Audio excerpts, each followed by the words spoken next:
Hey guys, welcome to my channel Run Free and Strong. I'm Rachel. It's Tuesday, April 6th, 2021. I have the 7 Trails 100-mile ultramarathon in Damascus, Virginia coming up on April 23rd, so about 2.5 weeks ago. And we are dialing in our fuel and hydration strategy, and I'd like to share my top 10 tips for fueling and hydrating during an ultramarathon.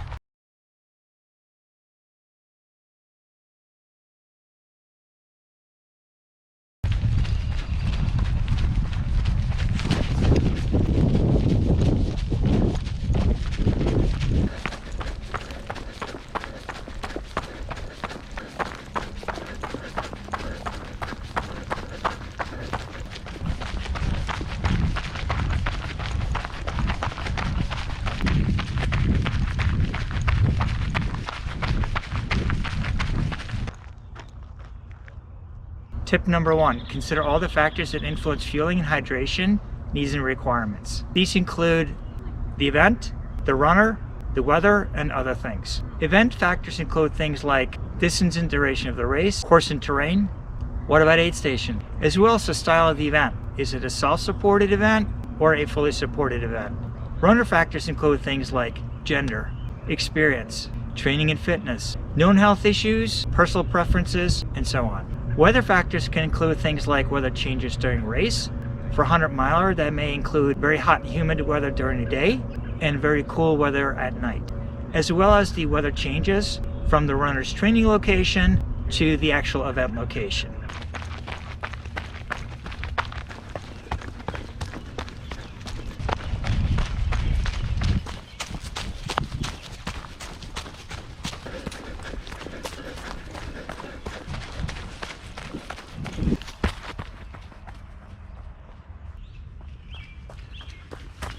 Tip number 2, practice and adjust fueling and hydration during long runs and dress rehearsals.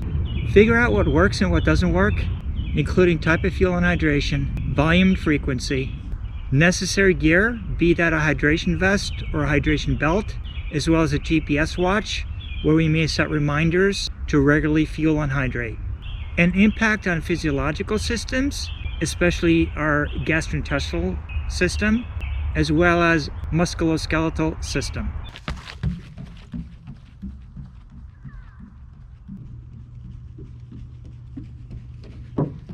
Tip number 3, develop a final fueling and hydration plan for the race. Our plan should consider all phases: pre-race, during the race, and post-race.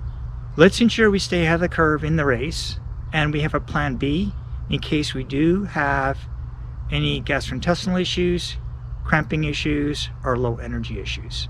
And let's use aids like index cards that we carry with us, GPS watches that can remind us, or crews at our aid stations.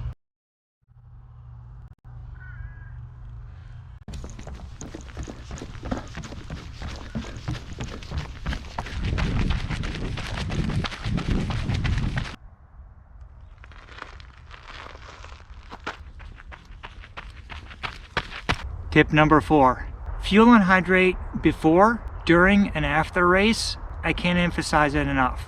Let's create and maintain homeostasis, which is a stable equilibrium of our body and its functions. If our body is not in homeostasis during the race, it will start to break down and we're likely to bonk and not finish the race. We have to maintain sufficient energy levels to achieve our best performance during the race and avoid gastrointestinal and cramping issues. This may sound repetitive. Let's not create deficits before we get to the start line or during the race. Let's stay ahead of the curve, and let's not wait until we're hungry or thirsty. It's too late. Ideally, we would build up protein and fat stores days before the race. There's no need for a carb-loading pasta dinner the night before an ultramarathon. Let's also make sure our water and sodium in our body is in balance. And then just to share a couple of fun facts with you to kind of put things in perspective, for my Yeti 100-mile virtual ultramarathon I completed in November, I took about 250,000 steps over 100 miles. It took me about 28 hours of total elapsed time, and I consumed about 10,000 calories.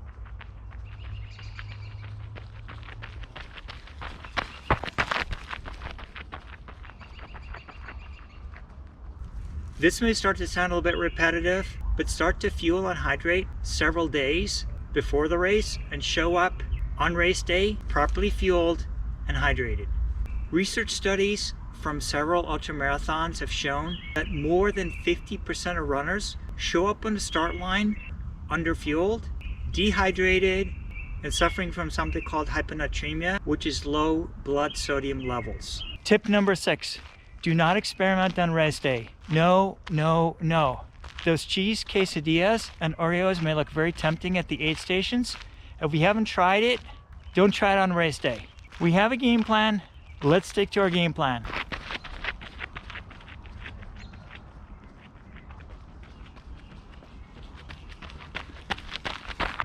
Tip number 7. Ensure balanced electrolytes, including sodium. Many ultra runners struggle with gastrointestinal issues. In addition to GI issues, we may suffer from cramping of the muscles. Our drink of choice may be electrolytes, like a standard Gatorade or formulated electrolytes, Tailwind, which is a combination of electrolytes and nutrition, and foods that are rich in electrolytes and sodium, like bananas, salted potato chips, pickle juice, as well as vegetable and bean soups. We can also carry with us some salt tablets just in case. Tip number 8. The fuel type may vary depending on the ultra distance and duration. What we may consume during a 50K or 31.1 mile ultra, or a 100 mile, 162 kilometer ultra may be very different. In a shorter ultra, we may fuel with gels or energy bars. In the longer ultras, it probably makes sense to include some real foods. So considerations for distance and duration include gels versus real food, fats and proteins versus carbs, and sweet versus savory. What our body craves may change during the race. I'll start at an ultra with peanut butter and jelly sandwiches and Cliff or Kind energy bars. The peanut butter and jelly sandwiches are organic peanut butter, no sugar, and multigrain bread. During the middle of the race, I'll change to soups and broths. And late in the race, I'll continue with soups, but I'll add some potato chips for the carbs and the salt content. 2 more tips. Tip number 9. Similar to fuel, hydration electrolytes will also depend on race distance and duration. Considerations here may include what's the balance between electrolytes and water. I will start out with electrolytes and start to switch over to water in the middle of the race. And other things to consider are caffeine, where there's coffee, Coke, or gels and other that contain caffeine, as well as salt tablets. I will carry 2 soft flasks with a liquid capacity of 600 milliliters each, either in a hydration vest and have a 2-liter bladder as well, or in a hydration belt. And as the sun sets behind us, we're gonna wrap up with tip number 10. Let's fuel and hydrate immediately after completing our race. Within 30 minutes, I try to eat some quick and easy protein, like a yogurt, as well as a banana. And within a couple of hours, assuming my stomach is settled and I'm able to eat, I will eat some high quality proteins, something like salmon or chicken. And if you're a plant-based runner, obviously there are equivalent high quality proteins in the plant world as well.